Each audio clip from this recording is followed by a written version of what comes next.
Shalom, damai sejahtera bagi kita semuanya. Bagaimana kabar adik-adik semuanya? Pak Guru berharap kita dalam keadaan sehat-sehat semuanya. Ada amin? Metode pembelajaran dalam situasi yang sekarang ini tidak pernah terlintas di benak dan pikiran kita bersama. Namun hal ini harus dilakukan untuk kebaikan kita bersama. Harapan Pak Guru, pergunakanlah waktu dan kesempatan yang ada dengan sebaik mungkin. Kurangilah keluar dari rumah. Belajarlah lebih giat supaya kamu lebih mudah menggapai segala cita-citamu. Di sekolah minggu, bahkan khotbah-khotbah dari para pendeta mungkin sudah sering kita dengar mengenai cerita tentang air bah, tentang menara Babel, bahkan peristiwa Sodom dan Gomora. Semuanya terjadi karena dosa-dosa manusia, dan sekarang apa yang terjadi di tengah-tengah dunia, bahkan di Indonesia ini, bisa saja terjadi dengan alasan yang sama. Tetapi itu bukanlah faktor yang terlalu penting. Kita tidak bisa menentang kedaulatan dari Allah. Berjaga-jagalah senantiasa sambil berdoa, supaya kamu beroleh kekuatan untuk luput dari semua yang akan terjadi itu, dan supaya kamu tahan berdiri di hadapan Anak Manusia. Semuanya ini telah terjadi sebagai contoh bagi kita untuk memperingatkan kita supaya jangan kita menginginkan hal-hal yang jahat seperti yang telah mereka perbuat. Amin.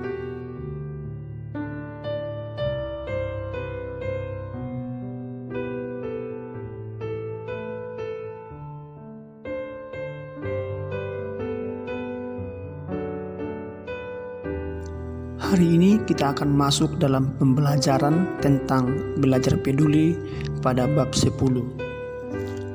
Menurut adik-adik semua, apakah yang akan terjadi apabila masyarakat di seluruh dunia tidak saling peduli? Atau di seluruh Indonesia ini, bahkan di keluarga kita, ketika semuanya tidak ada saling peduli? Ketidakpedulian akan membuat orang bersikap individualis, mementingkan kepentingannya sendiri, lebih mementingkan keakuannya saja atau egois. Orang lain tidak mendapatkan tempat yang sederajat dengannya.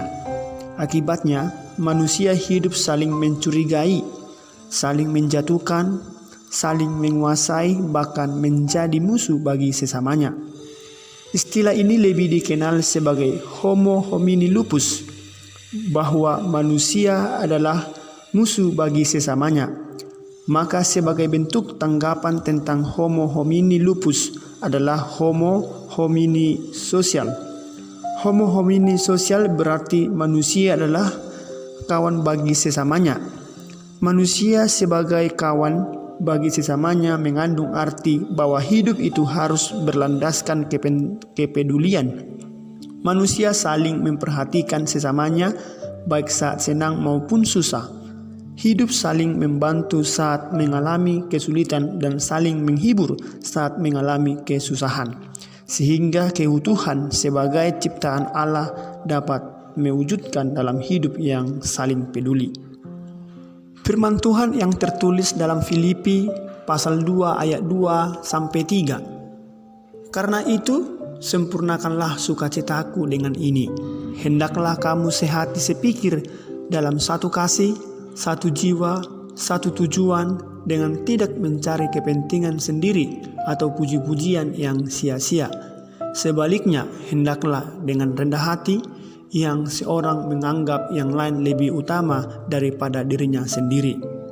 Sehati, sepikir, satu kasih, satu jiwa, dan satu tujuan. Itu menggambarkan panggilan untuk bersatu dan bertindak bersama-sama seperti yang telah saya sampaikan. Bersikap rendah hati dengan mengedepankan atau mendahulukan kepentingan orang lain di atas kepentingan diri sendiri. Sesungguhnya ini merupakan hal yang penting yang harus dimiliki oleh orang-orang percaya. Karena kasih yang kita miliki seharusnya mampu membuat kita untuk peduli kepada orang lain dan tidak berpusat kepada kepentingan diri sendiri.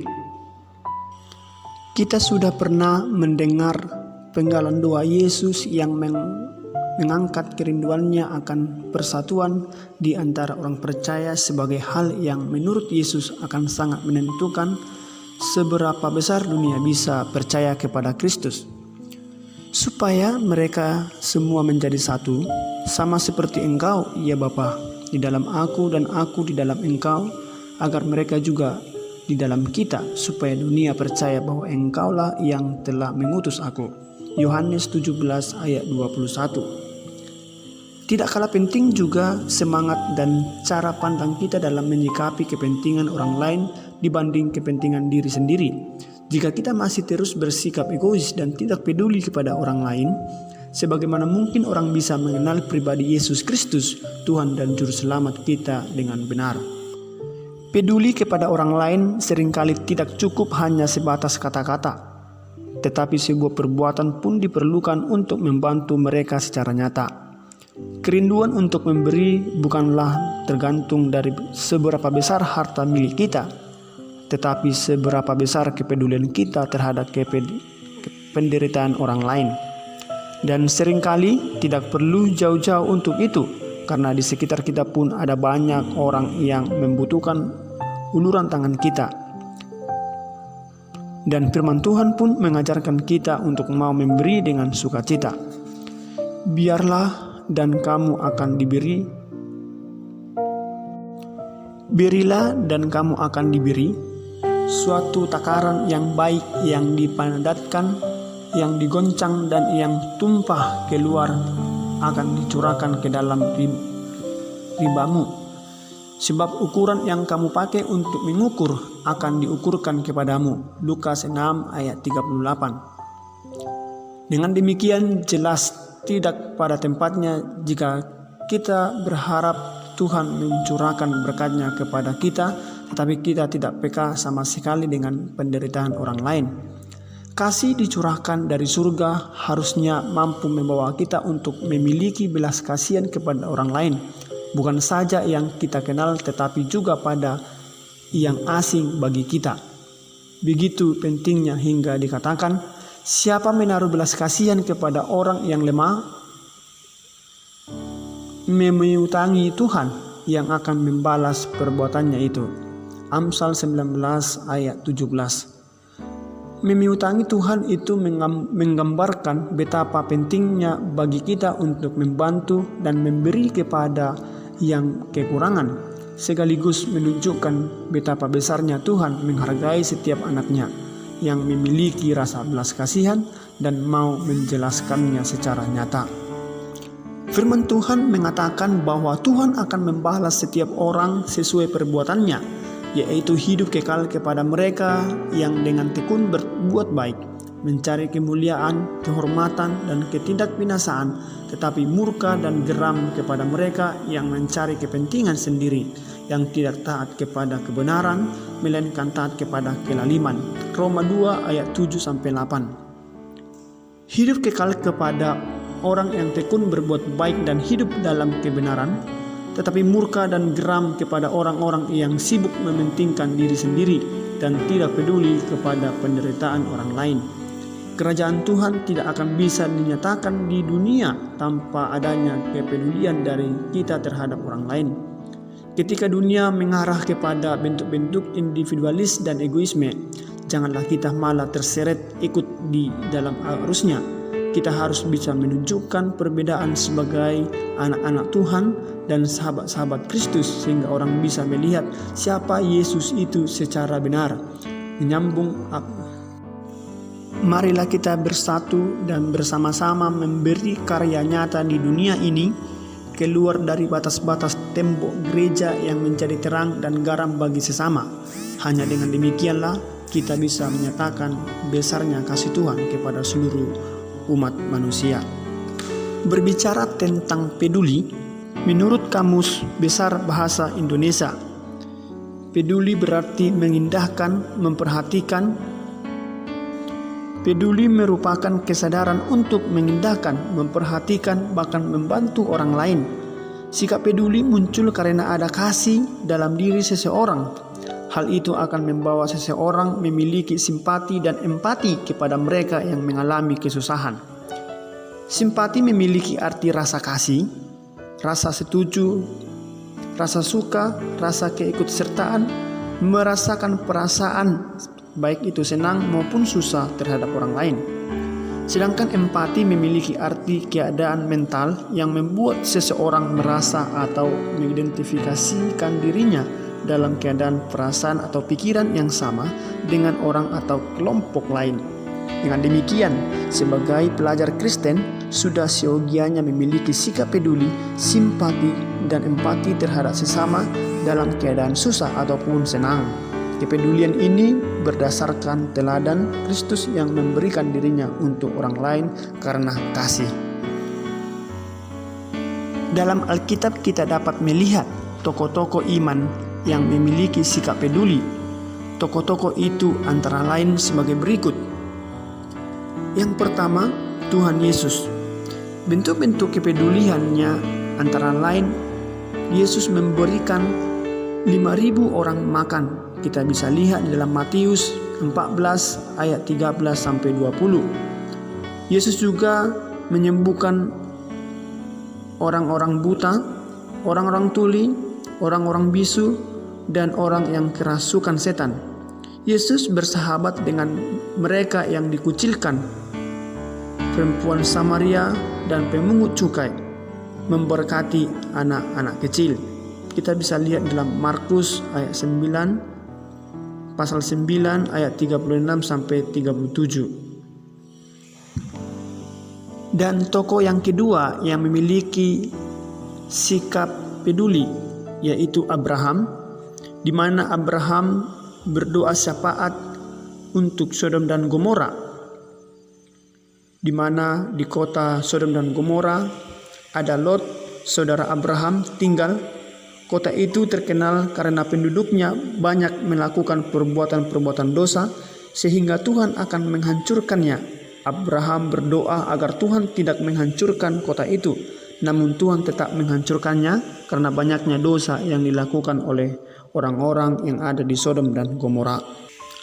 Tokoh Alkitab yang ketiga yang memiliki sikap peduli yaitu Yonatan. Yonatan adalah anak Raja Saul. Dia bersahabat dengan Daud, namun Raja Saul tidak menyukai Daud. Ia bahkan berencana membunuh Daud. Rencana tersebut diketahui Yonatan. Sebagai sahabat, Yonatan memberitahukan rencana jahat ayahnya kepada Daud agar Daud selamat.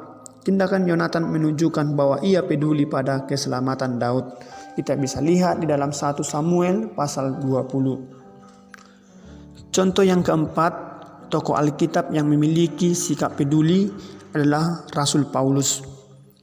Rasul Paulus adalah rasul yang giat memberitakan Injil ke segala bangsa. Banyak jemaat Kristen yang menerima Kristus sebagai Tuhan dan Juru Selamat hasil dari pekabaran Injil Paulus. Paulus menunjukkan kepedulian yang sangat tinggi terhadap pentingnya berita keselamatan untuk segala bangsa.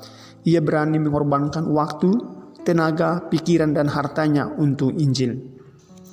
Berbicara tentang peduli, kepedulian kepada sesama bukanlah terletak kepada status sosial, baik dia kaya maupun miskin, melainkan lebih kepada pemahaman bahwa semua manusia adalah gambar dan rupa Allah, sehingga kepedulian kepada sesama hendaknya tanpa pandang bulu.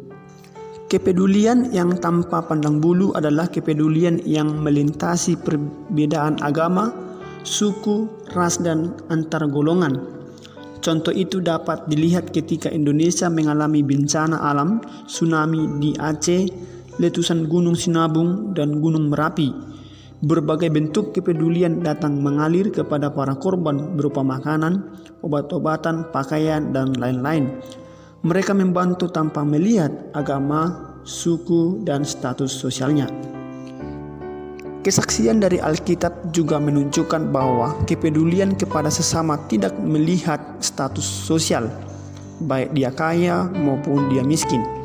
Kesaksian Rasul Paulus dalam 2 Korintus pasal 8 ayat 1 sampai 15 menunjukkan bahwa Jemaat Makedonia turut serta dalam membantu para rasul yang menderita kelaparan di Yerusalem, yang menderita sebagai akibat penganiayaan dan penjarahan. Jemaat Makedonia bukanlah jemaat yang kaya, tetapi mereka dengan senang hati membantu jemaat Yerusalem yang sedang mengalami kesusahan. Hal ini menunjukkan bahwa Injil membuat kaum beriman bertanggung jawab satu sama lain. Dengan demikian, seperti yang tertulis dalam 2 Korintus pasal 8 ayat 15, orang yang mengumpulkan banyak tidak kelebihan, dan orang yang mengumpulkan sedikit tidak kekurangan.